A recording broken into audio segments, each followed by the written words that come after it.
There are few things that are more important to cattlemen and women than high-quality feed. And for those producers that rely on hay, it starts by getting the crop cut and baled quickly and correctly. Kate Maher takes us to Pennsylvania to see how top-notch machinery has helped make one operation more successful.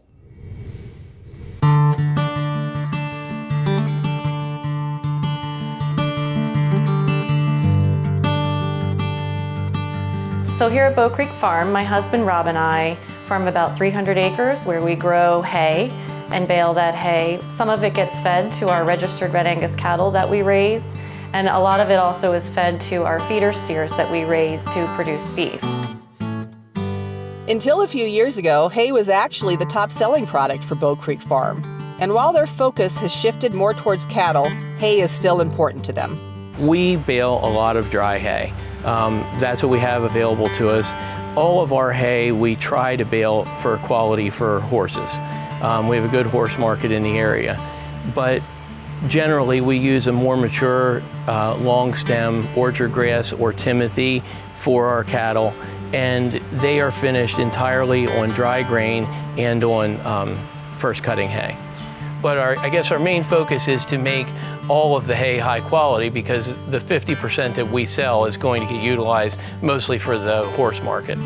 When Bow Creek Farm transitioned to large square bales, they bought a New Holland Big Baler 340.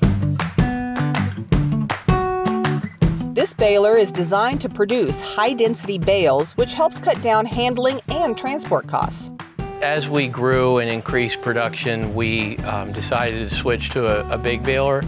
And I think in 2005, we bought our first big baler from New Holland. And then in, I believe, 2013, we bought the Big Baler 340. But the greatest, as I said, with nearly half of our hay being sold, the large square bale is so simple for loading tractor trailer loads and maximizing the amount of weight you can get on a load. And it's just so much quicker to load, to unload, and to get the amount on the truck that you want. 20 years ago, when baling hay was our business, we expected to be in the hay field all that time. Now, what used to take me an entire day to bale 20 years ago with a small square baler, I can bale in an hour or two. It goes very quick, and I think that the people we're doing custom work for appreciate it for the same reasons. I'm only there for a half hour or an hour, and all of their hay is baled and they're putting it away. Pennsylvania, like other states in the Northeast, can get a lot of rain, which means bales are high in moisture.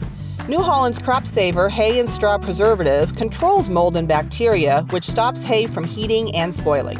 I think that the Crop Saver application system really is a necessity for our region. You know, here and there we get windows where we can get hay down to 10 to 13%, but most days we are struggling to get below the 16 or 17 mark. And I feel like in a big square bale at that point, you really need a preservative unless you get really dry weather following baling. The baler is measuring the volume of hay going through the baler, and you recognize the weight, and it's applying the correct amount of preservative at any given time.